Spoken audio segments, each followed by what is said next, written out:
Trade and tariff aside, what does this mean politically? Will it derail India's ties with the United States? In the short term, yes.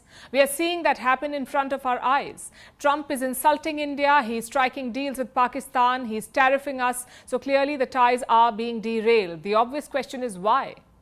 We dealt with Donald Trump in his first term. He had a great equation with New Delhi. So what has changed now?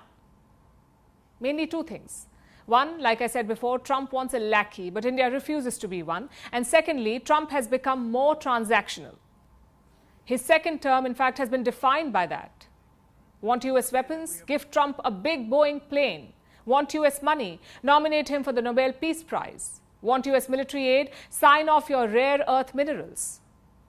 But India does not do transactional diplomacy. For starters, things move at their own pace in New Delhi. Our bureaucracy is like a giant, not adaptable to quick transactions. Secondly, it's not in our DNA. India's foreign policy has always been based on long-term strategic thinking. It is based on shared interests and prosperity, not lobbying, not bribing, not transactions. Just look at India's ties with the US.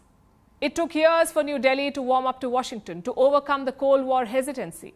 Multiple leaders have played a role in this project. It is the result of years of painful progress. It wasn't like flicking a switch. But Trump is threatening that project. What's even more worrying is this: there is no pushback from other power centers. US lawmakers have criticized Trump's handling of Canada. They have questioned him on NATO and Brazil, but on India, there has been silence. And that is worrying.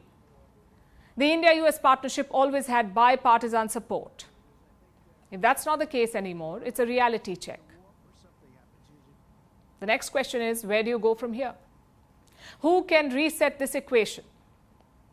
Usually, bilateral relations are pinned on two factors: political will and security considerations. If even one is lacking, the other can prevail. Look at Trump and NATO.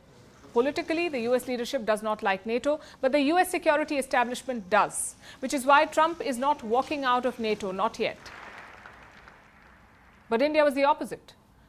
We were never a treaty ally of the United States. We never bought a lot of American weapons. So the relationship was not based on security considerations. It was driven forward by political leaders, by US presidents and Indian prime ministers. And now we have a unique situation. Both security and political will seem to be lacking. So what can India do? It's a very complicated pickle. Recent events have shown that the US is not reliable. So India's tendency will be to diversify, to double down on its multipolar vision. At the same time, India needs a trade deal. And for that, India will have to make big ticket purchases. It will have to buy more US weapons. It will have to buy US gas. And it will have to invest in the US economy. Do you see the problem here? In the long run, we must diversify from the US. In the short run, we must double down on the US. There's a lot of opinion floating around. Some analysts say that this is the worst moment in 25 years of India-US ties. Others say that India should turn to China, basically speed up the reset as leverage. I'm afraid there are no easy choices here.